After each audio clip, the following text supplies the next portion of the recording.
Meu Boa tarde. microfone tá bem? Tá ótimo, seu Benito.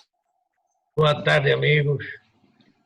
Em nome do TI Rio, quero dar início a um conjunto de 3 seminários que realizaremos para tratar questões de responsabilidade de nossas empresas face à Lei Geral de Proteção de Dados. A nossa preocupação com relação à LGPD é uma questão já antiga. Há mais de 2 anos, nós vimos realizando seminários, palestras, reuniões, porque sabemos da importância que a LGPD tem para nossas empresas. Estamos chegando mais próximos de que a LGPD se torne uma realidade. E, embora se torne uma realidade em termos formais, pela legislação nacional. Porém, ela já é uma realidade em função das empresas que trabalham principalmente com multinacionais e que têm sido questionadas a utilizar práticas que principalmente a legislação europeia exige. Legislação esta que tem sido muito rigorosa, aplicando inclusive multas bastante vultuosas. O sindicato está retomando novamente este tema. Nós, há pouco mais de 15 dias, realizamos uma live em que tivemos mais de 50 participantes, dando início a este ciclo, e surgiu a ideia de que a gente deveria insistir até o final do ano em formar e informar nossas empresas com relação a este tema. Estamos iniciando com 3 seminários, que foram denominados 30 por 30, ou seja, 30 minutos. O nosso consultor, Dr. Gilberto, faz uma exposição na primeira meia hora e logo depois nós abrimos meia hora para que os participantes possam fazer suas colocações, tirar suas dúvidas, etc. Nós vamos dar continuidade a isto. O primeiro tema está focado nos contratos com os nossos clientes. O segundo tema, que será realizado no dia 28, está focado na relação da empresa com seus funcionários, em aditivos de contrato, de trabalho, etc. E, por último, o terceiro tema é focado em parcerias, em atividades que as empresas podem ter de representação, de desenvolvimento conjunto, e que também precisam ter resguardos contratuais. O Dr. Gilberto, que já é o nosso antigo conhecido, ele é um especialista de grande valor com relação a este tema, e ele hoje em dia não apenas tem nos dado consultoria para o setor de TI, mas ele tem dado consultoria para diversos setores e ele só não tem viajado porque hoje em dia fica difícil viajar, mas ele tem sido consultor da ONU e de outros países, levando o seu conhecimento tão importante sobre este tema.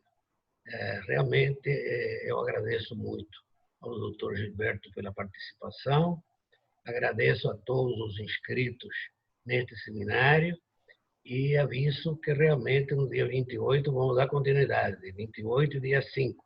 28 é o dia agora de setembro e dia 5 o terceiro tema. Estes seminários são gratuitos. Posteriormente, e a partir de outubro, estamos anunciando um conjunto de oficinas, em que aí vamos trabalhar mais o tema para que as empresas possam desenvolver os seus manuais internos de práticas que sejam utilizáveis pelo seu setor de atividades. Temos anunciado isso e em breve começaremos a dar informações mais detalhadas. É um trabalho que é uma espécie, não diria que é uma mentoria no sentido tradicional, mas é um apoio que o Dr. Gilberto vai dar para que as empresas possam desenvolver os seus documentos internos. Enfim, o TI Rio está sempre muito empenhado em que tudo que aconteça esteja à disposição de nossas empresas, da nossa base de empresas filiadas. Eu agradeço muito a todos e espero que seja de grande proveito este primeiro seminário que o Dr. Gilberto nos dará o prazer de nos oferecer. Do Dr. Gilberto, com a palavra. Boa tarde a todos. Eu queria agradecer a TI Rio, na pessoa do Benito e de todos os colaboradores. É sempre um prazer participar dessas atividades para a TI Rio e, nesse caso, agora no seminário do 30 por 30 e depois nas oficinas. Eu vou já rapidamente aqui compartilhar a tela para a gente já começar.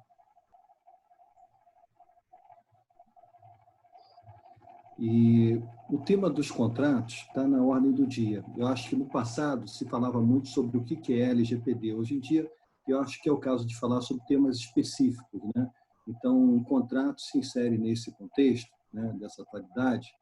E o primeiro slide aqui é o que acontece quando um acordo sobre proteção de dados pessoais é invalidado, né? No caso, havia um acordo entre a Europa e os Estados Unidos permitindo que dados pessoais fluíssem, né, de um para outro. E a Corte Europeia julgou que esse acordo ele viola o GDPR e que ele tem que ser cessado. Ato contínuo, a Irlanda, isso é recentíssimo, disse, bom, se tem que ser cessado, o fluxo tem que parar de dados pessoais entre Europa e Estados Unidos, né? Por que eu estou começando com esse slide? Na verdade, um seminário que é sobre contratos. Por essa razão aqui, os contratos podem ser a tábua de salvação, né? Quando a Corte Europeia julgou, ela disse está tudo invalidado, menos os contratos. Então, essas mais de 5.400 companhias que tinham se engajado nesse processo estão hoje a salvo naquilo que diz respeito aos contratos, aos pactos contratuais, né? Então, contratos hoje passaram a ser o último refúgio, né, num processo histórico. Se a gente olhar as diferentes fases, né, pelas quais a proteção de dados pessoais tem passado, na primeira fase, era obrigatório registrar qualquer base de dados com o governo, né, na Europa, isso foi onde começou, que contivesse dados pessoais. Na segunda fase, o governo disse chega, chega, chega, não dá mais, eu não consigo guardar tudo isso. Então, agora, substitui por critérios. Os governos dizem quais são os critérios para se estruturar bases de dados pessoais, né? Na terceira fase, os governos disseram, olha, a gente não tem como fiscalizar se os critérios estão sendo aplicados ou não, então agora substitui por consentimentos. Tem que obter consentimento dos titulares de dados, para poder guardar dados e processar dados sobre eles. Na quarta fase, os governos disseram o seguinte, mas esses consentimentos estão furados, porque os termos e condições são imensos, são em letra miúda, são longos, ninguém lê, todo mundo clica rápido ali no botão de consentimento, esses consentimentos não estão prestando para nada, não são verazes, né? Então, se passou para a quarta fase da privacidade nativa, dizendo, olha, a privacidade tem que ser by design, by default, no desenvolvimento tem que ser feita a opção pelo controle que mais favoreça ao titular dos dados, para ele não ter que consentir nada. Já vem pronto a opção que mais o favoreça. Na fase atual, e por isso a gente fez esse retrospecto, os governos estão dizendo o seguinte, olha, privacidade nativa também é um ponto que tem que ser fiscalizado, a gente não tem como fiscalizar, então agora na relação entre as partes, né, por exemplo, entre controlador e operador, que é muito o caso da TI, né? A TI muitas vezes é operadora, né? Ela é contratada, não é a contratante, né? Embora ela possa também estar, às vezes, numa situação de quarteirização, ela pode ser a controladora, né? Enfim, isso diz respeito bastante à TI, a parte dos contratos, e é a grande aposta. Por isso que nos slides anteriores, quando se invalidou tudo, menos os contratos, né? E o que diz o GDPR sobre isso? O GDPR diz o seguinte, que para o tratamento ser lícito, Ou a gente pega o consentimento, né, obtém o consentimento, ou recorre a outro fundamento legítimo previsto por lei, incluindo a necessidade de serem cumpridas obrigações legais ou contratuais, né? Isso é o considerando do início do GDPR, e quando a gente vai para os artigos, né, fica bem claro que esse tratamento é considerado lícito, caso seja necessário no contexto do contrato, e exatamente essa situação. Quando não for possível obter consentimento, na maior parte dos casos hoje não dá para toda hora bater na porta e pedir consentimento, né? Então se recorre ao contrato. O GDPR tem alguma receita de bolo sobre o conteúdo que o contrato deve ter? Tem sim. O GDPR diz o que deve ser incluído como cláusulas no contrato. Então ele dá a cola, né, por assim dizer, do que o contrato deve ter. A gente pode, então, dar uma olhada, uma boa olhada, né, nessa experiência e ter como referência, como ponto de partida. Não precisa copiar 100%, porque não é o ponto de chegada, mas como ponto de partida é bastante aconselhável, legitima bastante. E a LGPD, aqui na nossa lei, o que ela diz sobre contratos? Ela não tem uma receita de bolo, como o GDPR tem. O que ela diz é aquilo que, para você tratar dados, né, sem depender de consentimentos, quando o dado pessoal seja necessário para a execução de contrato, você não precisa obter consentimento. Então, o contrato é um legitimador do tratamento de dados independente de consentimento, né? E também, em relação a dados pessoais sensíveis, no artigo 11, não só dados pessoais em geral, mas também os sensíveis, né? O exercício regular de direitos, inclusive em contratos, é uma fonte de legitimação para o tratamento de dados. Tem um particular, com relação aos direitos dos titulares, de que quando o tratamento tiver origem, inclusive em contrato, ou em consentimento, ou em contrato, nesse caso, o titular tem direito de solicitar a cópia eletrônica integral dos dados pessoais, ressalvados segredos comercial ou industrial, né, nos termos de uma regulamentação. Então, o contrato, por um lado, ele facilita tratar dados pessoais, por outro lado, é exigida a transparência, né? Contratos com clientes, normalmente, como a gente mencionou agora há pouquinho, né, tem, no caso da TI especialmente, o cliente como controlador. Portanto, isso significa que o padrão do contrato, normalmente, é o cliente quem dita, porque se ele é que baixa as diretrizes, as políticas, por tabela ele baixa também como deve ser o contrato. Exceções, fabricantes muito grandes de software, que têm um modelo de aditivo contratual, que dizem que é o único que eles aceitam assinar, né? Então, se a gente tem duas empresas de TI, uma maior e outra menor, uma que tem um padrão que diz que é imutável, eu acho que é interessante ter cartas de convivência, cartas que reconhecem, assinam, porém ressalvam determinadas premissas, né? Então, são modus operandi alternativos para conviver com quem tem um contrato imutável, né, e que tem uma posição de barganha maior.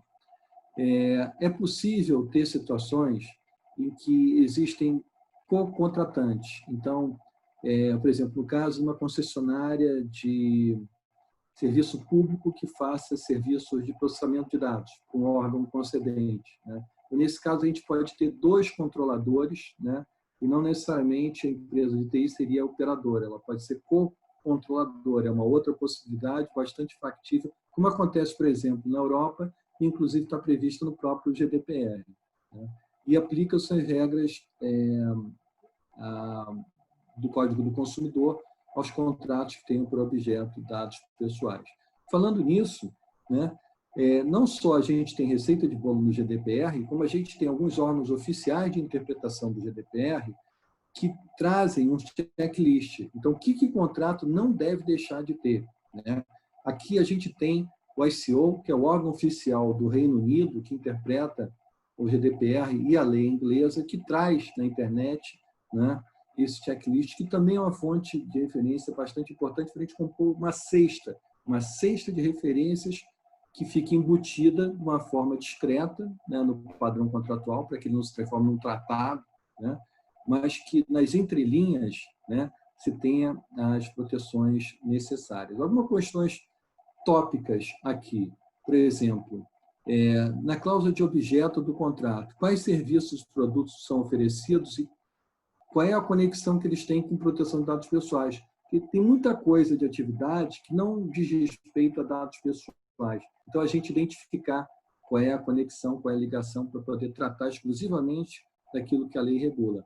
Depois, a execução do contrato dispensa ter consentimentos individuais, pode ser que dispense como uma categoria, como um gênero, né? E aí abranja todas as espécies.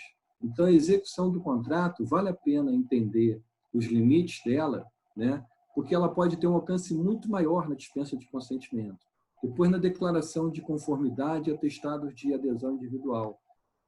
Hoje em dia, cada vez mais, não só as cláusulas exigem que uma empresa diga para outra, eu estou preparada, eu estou compliant, como também alguns contratos hoje estão dizendo, eu quero saber se as pessoas físicas dos teus colaboradores estão sabendo o que é preciso ser feito e estão também de acordo. Então, os chamados attestations, esses atestados de adesão individual, também estão sendo exigidos. A gente tem cláusula de limite de indenização, ela é válida no contexto de proteção de dados pessoais. Essa é uma bela discussão técnica jurídica, né? Existe uma doutrina que diz, não, essa cláusula só vale para obrigações contratuais, que as obrigações que vêm da lei, vêm da LGPD no caso, não podem ser alcançadas por um limite que é definido em contrato, né? Então, existe essa questão se vai ou não ser aceito esse limite com relação a obrigações da LGPD. O ideal é que se coloque um limite, né? E isso depois vai ser discutido, mas, enfim, não deixar de colocar pelo menos como tentativa. Responsabilidade por contratação de seguros. Se ficar no silêncio, se o contrato for omisso, fica a bola no meio de campo. Quem é que tinha que ter contratado seguros? É o contratante ou é a contratada? Né? Então, é importante definir essa questão. Qual o prazo de guarda dos dados pessoais e dos dados do contrato? A gente tem os dados dos titulares, né, das pessoas físicas, né, e tem dados do contrato que vão estar falando de quem assinou o contrato, qual é o cargo dele, onde ele fica, qual é o CPF dele. Então, a gente tem dois tipos de contratos, o dos titulares, né, que vão ser beneficiados pelo contrato, e o dos representantes das empresas, ou colaboradores que vão estar envolvidos no projeto. Né? Como tratar de facilitar a verificação remota ou presencial de conformidade. Né? Então, esse é um outro item. Né? Eu estou com aqui, eu vou minimizar aqui, senão não consigo enxergar o canto aqui. Obrigação de esforços ou de resultados. Né?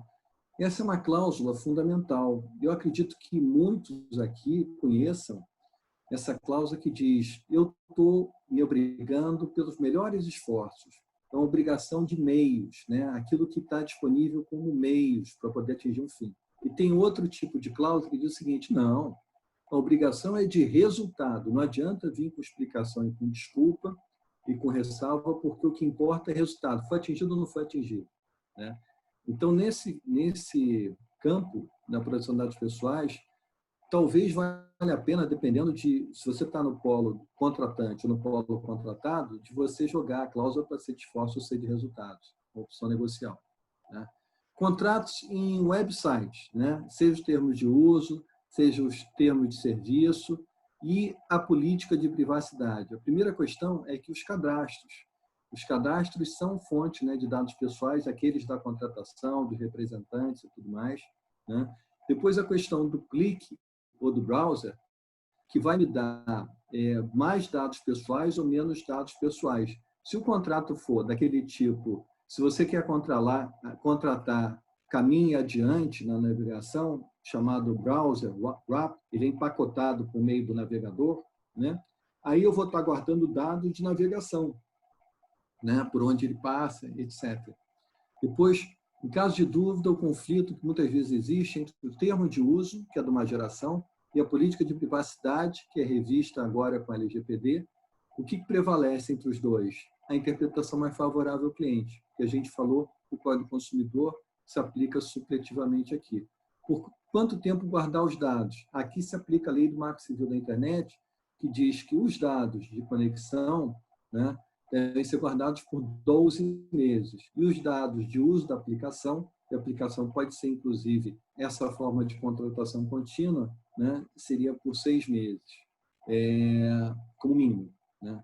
Políticas subjacentes ou paralelas, né, sempre a questão de ressalvar a proteção de dados pessoais nas políticas, por exemplo, de uma plataforma de videoconferência como a gente está usando agora, ou plataforma da nuvem. E os cookies e web bugs que têm dado muita dor de cabeça em vários casos judiciais ao redor do mundo. Bom, aqui é um desses casos de dor de cabeça, né? Uma empresa que mexeu no código-fonte, para que quando um internauta, um usuário, estivesse visitando esse site, né, todos os dados sobre acesso à consulta de médicos ou sobre informações de pesquisa, né, médica, ou mesmo sobre faturamento, fossem coletados e fossem compartilhados depois com o Facebook ou com o Google. Então, quem faz contratações na internet, quem está no comércio eletrônico especialmente, tem que estar atento a essa questão dos cookies e da destinação dos cookies. Bom, a gente tem templates que estão oferecidos na internet. Por exemplo, aqui, nessa fonte super assim, oficial, que é o GDPR.eu, né, de Europa, né, e que coloca ali disponível o modelo exatamente de processamento de dados, que é o modelo de contrato entre o controlador e o operador. Né? Vale a pena olhar? Sim, vale a pena, de novo, mas como ponto de partida. Né?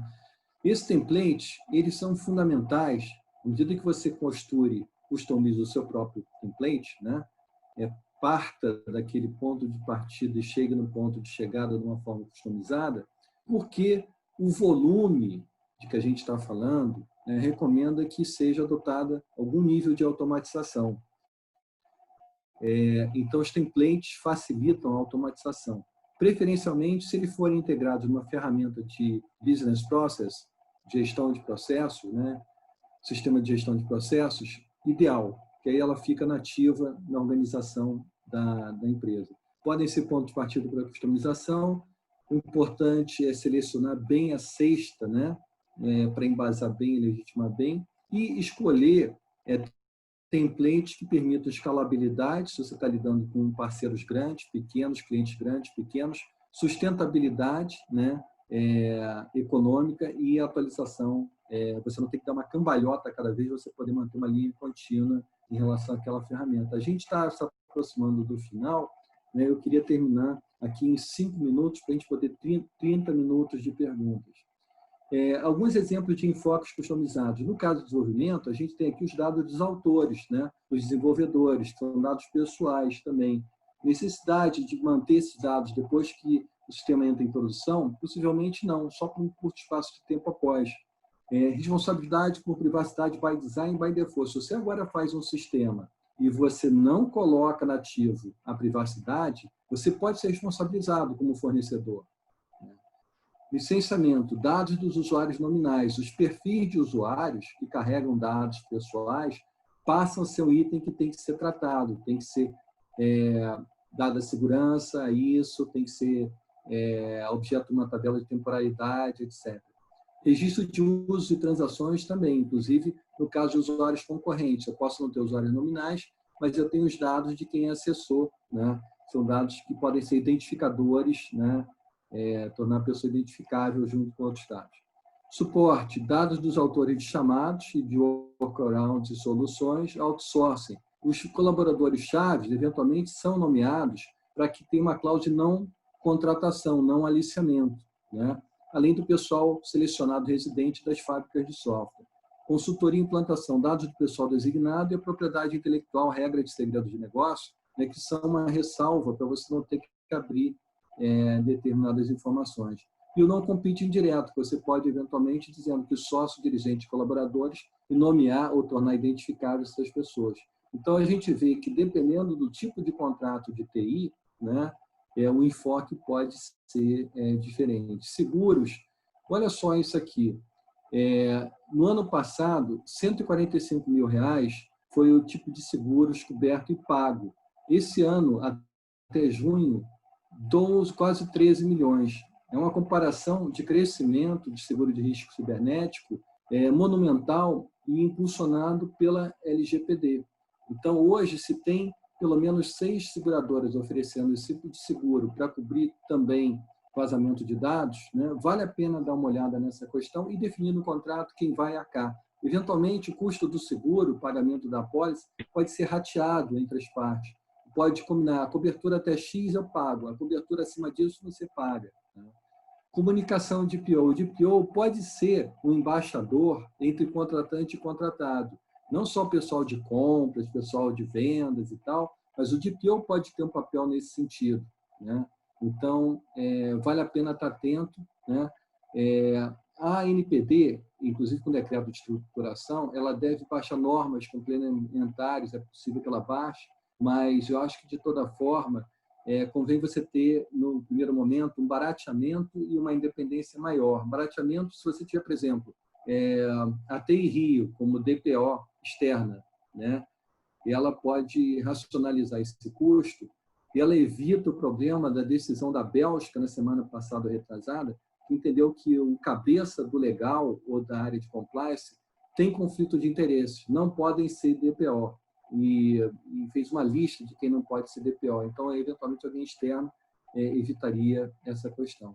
Já nas conclusões, né, a gente tem um alto nível de incerteza, porém tem um potencial fantástico de imagem, fidelização, competitividade. As estatísticas mostram que quem se prepara para o GDPR tem melhor performance de negócios. Na hora que um parceiro diz, eu só vou fazer negócio com você, se você estiver conforme com a lei de proteção de dados, você mostrar que está, aí você se torna competitivo e consegue aquele negócio, aquela parceria. Né? Necessidade, ao mesmo tempo, de automação por um lado, customização pelo outro lado. Então, conjugar esses dois vetores que seriam opostos, mas que podem ser somados. Convém buscar respaldo em melhores práticas nacionais e internacionais. Benito, o trabalho com a ONU continua. Agora, anteontem mesmo, eu estava numa videoconferência para construir um sistema de identidade digital para um país. Então, tudo isso que são melhores práticas, inclusive internacionais, estão em constante evolução. Processo gradativo, preparação de conformidade requer tempo e esforço, tem que alocar uma prioridade para isso. E se for preciso um paraquedas? Se o DPO, o encarregado, não conseguir resolver uma controvérsia, uma solicitação, etc. Talvez valha a pena ter realmente uma cláusula que pode ser ou de mediação ou de eleger em comum acordo alguém que seja uma parte neutra, né, e que entre em campo para ajudar a solucionar alguma discussão. Senhores, cumprindo religiosamente aqui no meu relógio, pelo menos, estamos encerrando às 2h30 aqui a exposição, eu vou interromper o compartilhamento para que a gente possa ter os 30 minutos aqui de perguntas. Agradeço a atenção até aqui. Fico disponível.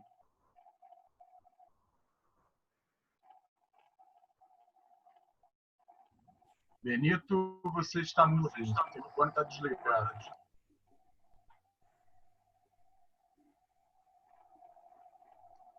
Benito, falei rápido demais. Eu acho que o pessoal está processando ainda, mas fiquem à vontade para perguntar qualquer coisa relativa a contratos, situações particulares. Se eu puder responder, com o maior prazer. Está aberto o microfone agora, não está? Agora está.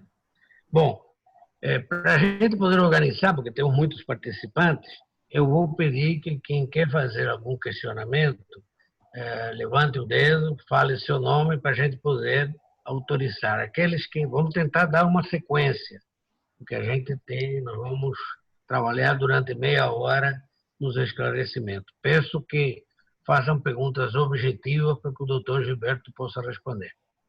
Quem gostaria de fazer o primeiro questionamento, levante o braço.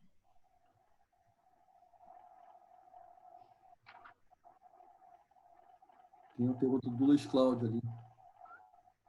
Oi? Quem? É bom abrir a imagem aí, para poder... Sou eu que abro? Oi? Não sei. Sou eu que abro, não, né? São vocês, né? Não sei. Bom, essa é a pergunta. Eu estou aberto. Doutor Gilberto, eu continuo com alguma dúvida quanto a... Eu tenho uma empresa que faz licenciamento de software, né? Não é SaaS, é on-premises, tá? E como é que eu me classifico como controlador? Por dar suporte, ou operador?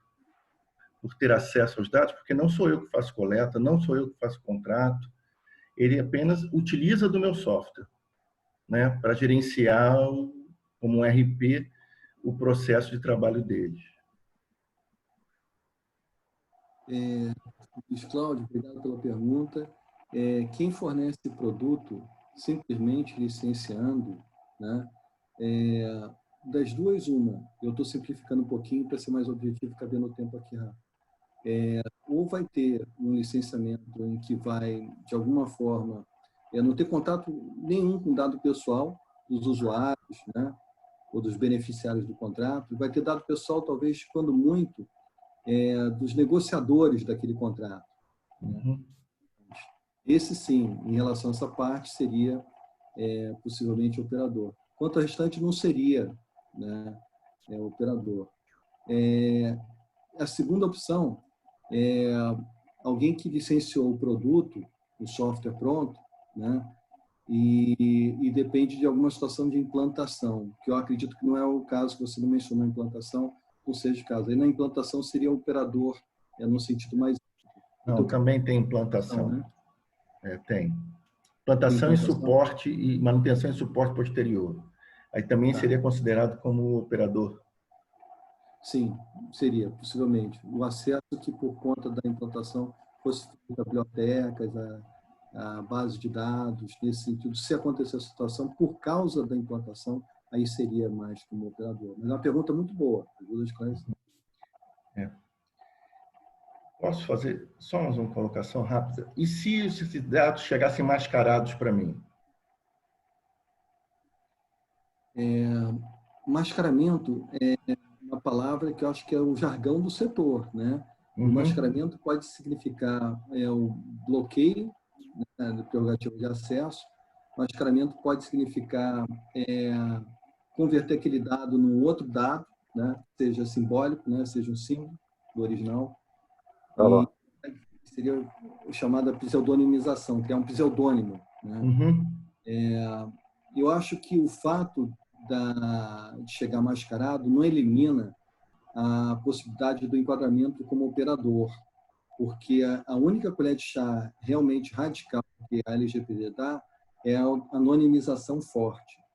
Enquanto não existe uma anonimização forte, existe uma pseudonimização, um mascaramento, aquilo é considerado ainda como dado pessoal, mesmo que tenha sido mascarado.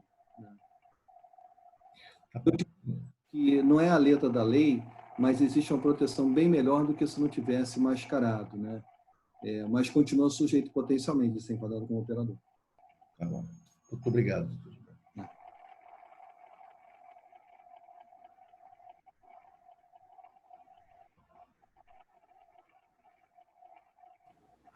Boa tarde, eu tenho uma dúvida, por favor. Não. Eu trabalho numa empresa que nós representamos um software no Brasil, né? O dono do software ele não é mexicano. Então, por contrato com eles, eu tenho que enviar periodicamente cópia dos meus contratos assinados com clientes para que eles possam auditar até os termos da parceria, né? Minha dúvida é a seguinte: a justificativa de cumprimento contratual é o suficiente para eu enviar esses contratos que têm dados pessoais dos signatários? Eu deveria incluir uma cláusula nos mesmos para que os signatários tomassem conhecimento disso?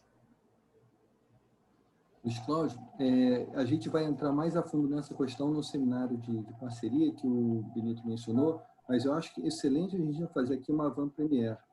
Eu acho que, nesse caso, na maior parte das vezes, não seria considerado como necessidade de execução do contrato com o cliente, que, por exemplo, licenciar um software ou desenvolver um software, passar para o fornecedor, para o fabricante, os dados de quem está usando. Na tua relação com o cliente, né, não é importante que você passe isso para o fabricante. Então, você, em tese, teria que colocar uma cláusula no contrato para que o contrato sendo assinado se considere que houve um consentimento em relação a isso. Você abrir o teu contrato com o cliente de que os dados precisarão ser passados para o fabricante, seja para assegurar um suporte de segundo nível, seja para fins estatísticos, alguma coisa nesse sentido. Obrigado.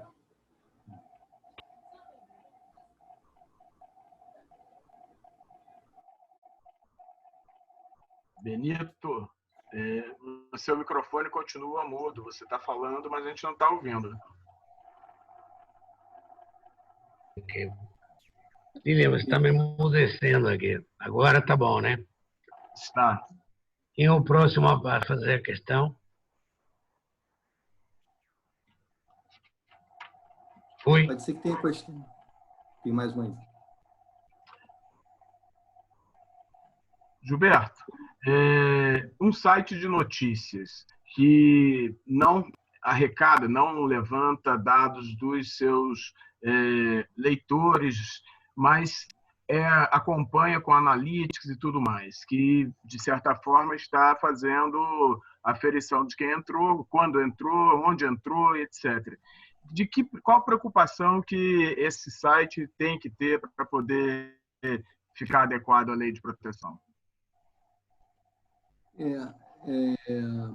Ivan, muito boa pergunta, porque no site os termos de uso são considerados contrato com o cliente, né? Que é o tema daqui, né? Então, se a empresa vai fazer um analytics e que vai depois apontar hábitos de navegação, preferências para o e-commerce, etc., né? Isso tem que estar muito claro na política de privacidade para o site, que é um contrato que hoje já tem um nome de batismo diferente, é o chamado aviso de privacidade. Um contrato com esse nome, aviso de privacidade. Então, aí tem que estar claro, olha, esses dados de navegação vão ser coletados e vão ser tratados de uma forma anonimizada ou de uma forma convertidos em estatística e vai ser entregue apenas na forma estatística, sem personalização e coisas desse tipo. Então, acho que é no aviso de privacidade que deve constar isso. Tá? Benito, eu reparei que eu não falei sobre contratos com clientes internacionais. Né? Tem essa situação que o fluxo internacional de dados, né, LGPD, é particular e exige condições contratuais específicas. Se alguém tiver cliente de fora, né, está sendo contratado uma empresa brasileira de informática para fazer alguma coisa, né, tem que estar ligado nessa questão. Ou também nuvem, né, questões de nuvem. Ok. Próxima pergunta. Ninguém tem dúvidas? Eu posso fazer? Olha, quem é você? Paulo Miller. Paulo Miller. Fala. Estação do vídeo aqui. Peraí, isso. Agora sim. Ô, Gilberto, na verdade eu tenho duas perguntas. Uma, minha empresa é de educação à distância e eu tenho uma parceria com a Universidade Cândido Mendes. O aluno se matricula comigo, pego todos os dados, compilo, registro, ele estuda e no final eu passo esses dados todos para a universidade para finalização, emissão de certificado, cadastro e tudo. Como é que eu devo tratar isso? Tem que fazer 2 acordos com o aluno? Só como é que você vê isso? E depois eu tenho uma segunda perguntinha. Eu acho que você deve ter no contrato de matrícula no teu curso, o aluno se matricula no teu curso ou se matricula na Cândido Mendes? No meu curso. Eu tenho um contrato com a Cândido Mendes e eu digo para o aluno isso, que eu estou intermediando essa ação. Você deve ter 2 contratos. Um em que você tem o aluno como teu cliente, vamos chamar assim, né? E no outro, possivelmente, em que a Cândido Mendes te contrata, mas aí talvez seja numa parceria, não uma relação de cliente, né? Mas você tem que ter 2 contratos. Você pode, se isso for mais amigável, né, em determinados contextos, substituir o rótulo contrato pelo rótulo termo, e aí você pode criar alguma coisa que seja mais leve, mais simpática, especialmente com o aluno, né?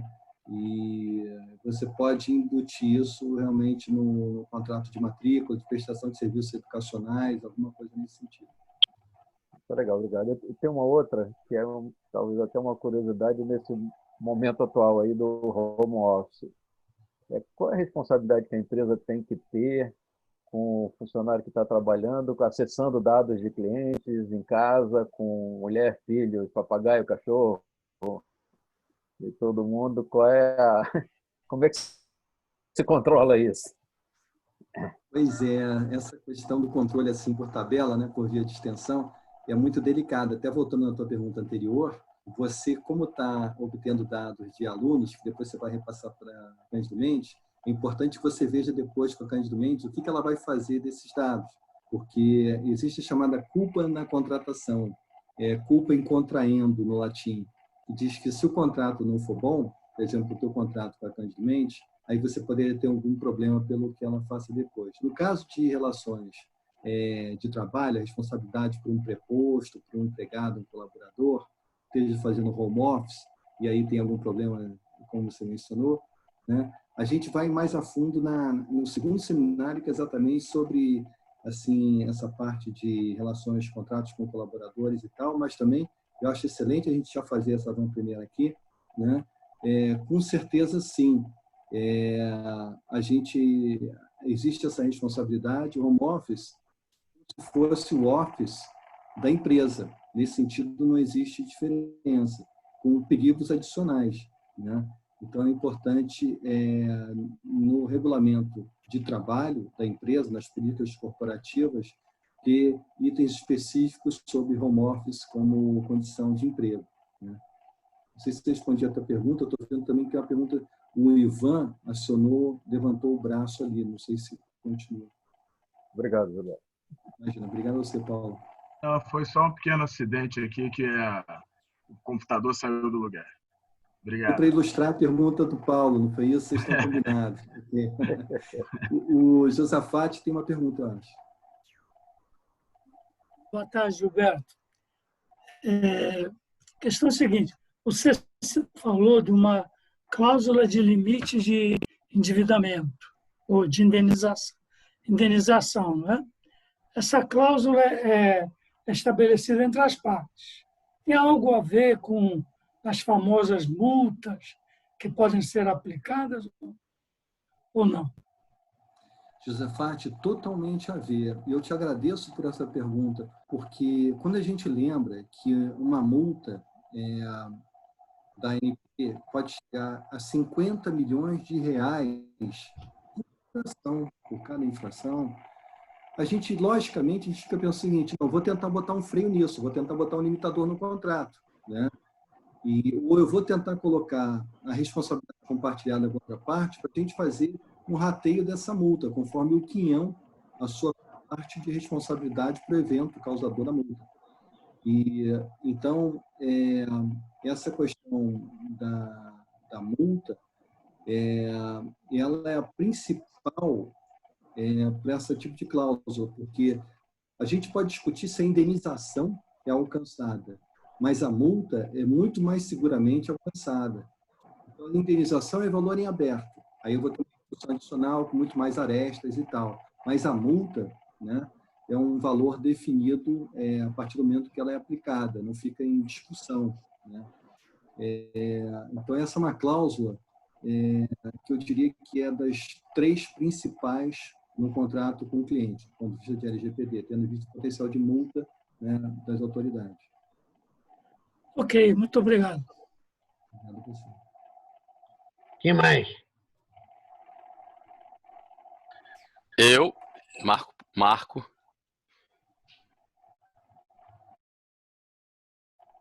Pode falar? Pode? Bom, cara, eu tenho milhares de dúvidas, mas eu vou me ater a uma só. A gente é uma empresa de gestão, de sistema de gestão, um RP para instituições de ensino. Nosso modelo é um modelo de nuvem, um modelo todo em SaaS, onde a gente tem a guarda do banco de dados do cliente. Mas a minha dúvida, ela permeou aí muita coisa que foi falado, mas eu tenho uma dúvida, assim, com relação à responsabilidade do vazamento do dado, né? Porque se fala muito na guarda do dado, no nosso dado. Mas, por exemplo, se um funcionário tira um relatório onde tem lá o CPF, o telefone, o e-mail, por exemplo, de toda uma relação de aluno, de responsáveis, e aquele dado vaza através desse relatório, de quem é como é que eu me resguardo em relação à responsabilidade? Porque a informação foi retirada do sistema, mas na verdade ela pode ter sido vazada pelo funcionário da própria instituição, né? Como é que a gente se resguarda em relação a esse tipo de brecha, né? Não sei se é bem uma brecha. Todas as perguntas até agora são perguntas assim, excelentes. Essa, inclusive, porque a questão da reação ao incidente, da gestão do incidente, né, eu acho que é a pior das dores de cabeça. Algumas cláusulas contratuais, a que garanta facilitação do acesso à apuração, à investigação. Porque senão, para você investigar, você vai ter que ir na justiça para pedir que a outra parte abra, né, o sistema, os acessos, quem acessou naquela hora, etc, etc. Então, a facilitação da apuração é uma das situações. A responsabilidade pelo seguro é outra. A combinação do modus operandi de reação a incidente é outra. Que tipo de comunicado vai ser feito externo? Em que momento vai ser feito esse comunicado? Né? Na época em que se suspeita que houve um incidente, ou é só quando se concretizar que a verificação de que realmente houve um incidente. Então, essas questões em torno de incidente demandam, acho que a questão da facilitação da apuração, a proteção pelo seguro e a questão do efeito externo da comunicação externa. Além da limitação de responsabilidade, né, da indenização. Continuamos em aberto.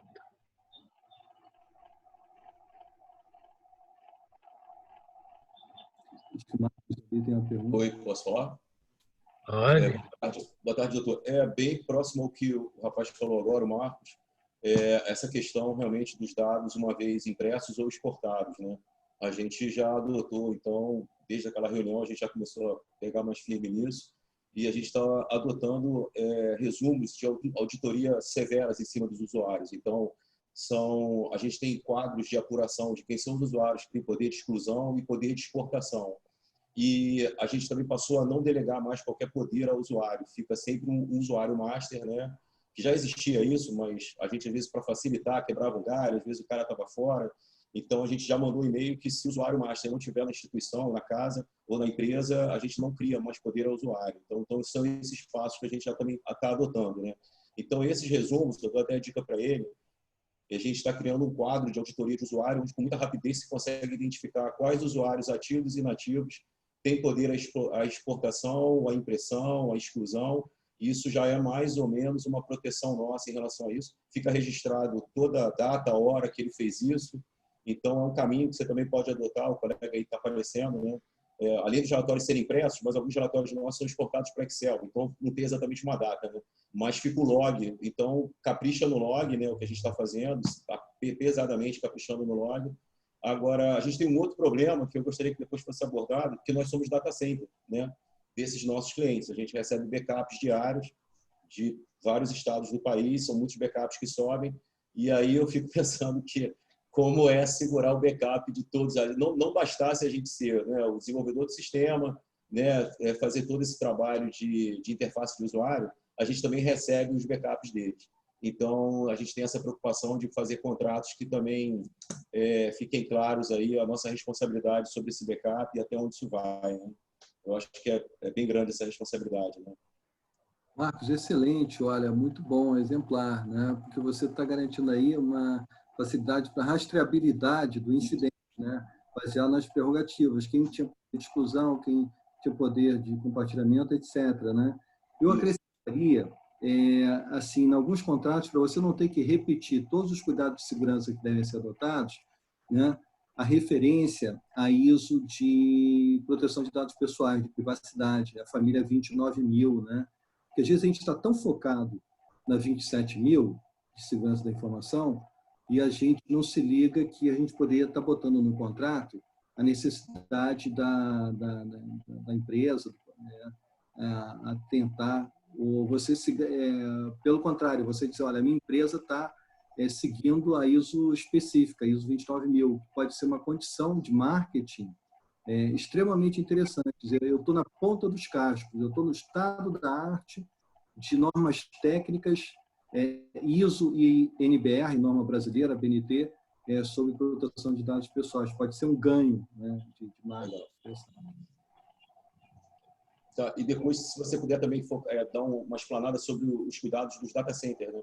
É o que eu falo, a gente recebe backups diários aqui do Brasil inteiro, então é uma grande responsabilidade, né? São vários arquivos, centenas de arquivos diariamente, e é o backup da base de todo mundo, de todos os clientes em diversos sistemas. Então, é uma responsabilidade muito grande nossa. Sem dúvida.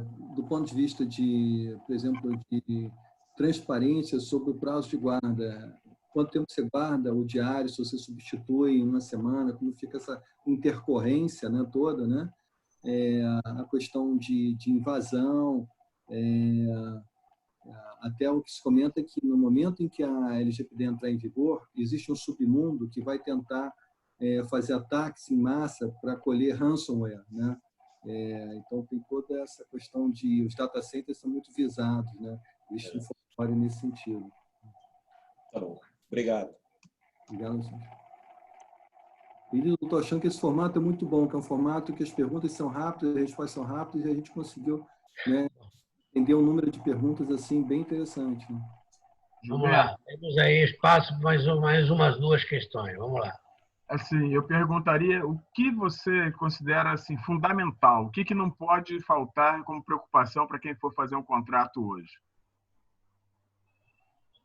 Essa é uma pergunta difícil, Ivan, e necessária, né?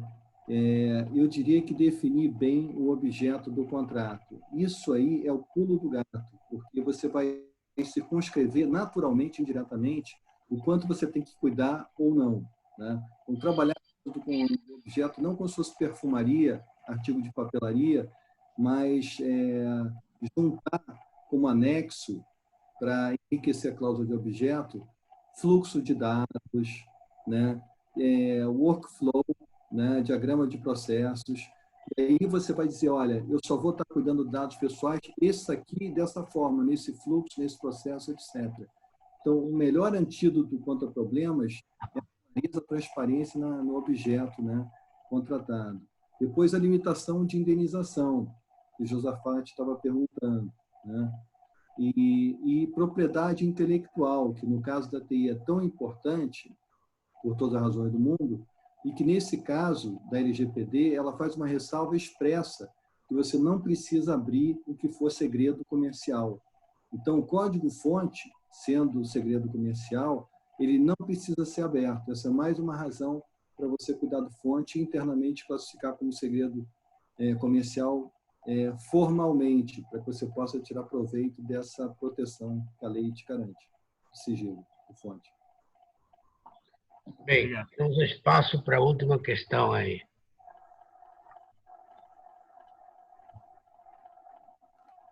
Boa tarde. Estão me ouvindo? Sim. Eu sou a Karen. Eu faço parte de uma empresa de TI que licencia uma plataforma que é um conjunto de software de aplicativo, mais um sistema administrativo, né? E, obviamente, recebemos muitos dados pessoais.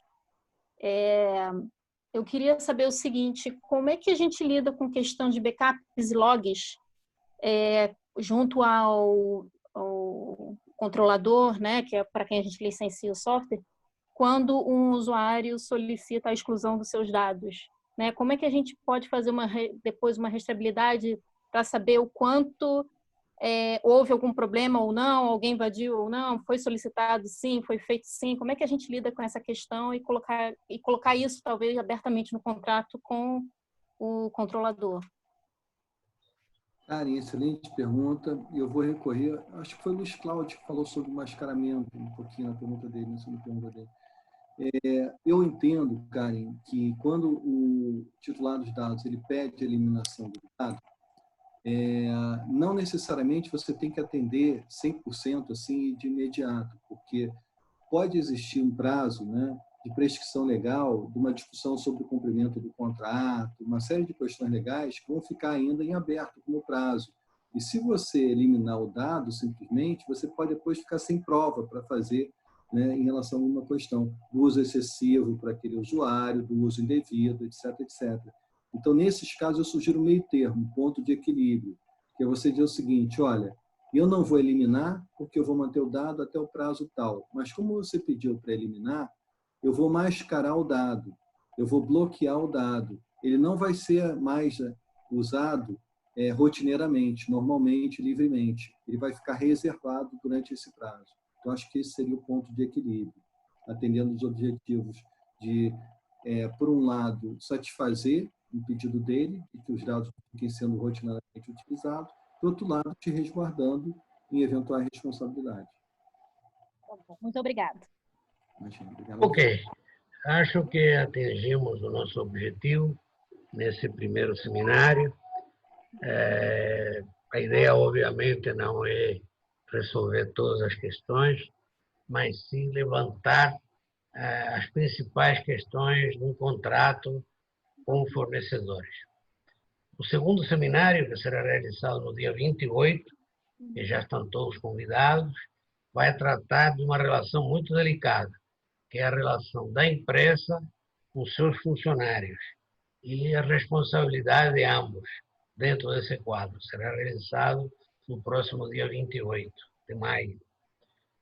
E teremos um terceiro seminário, que será realizado no dia 5.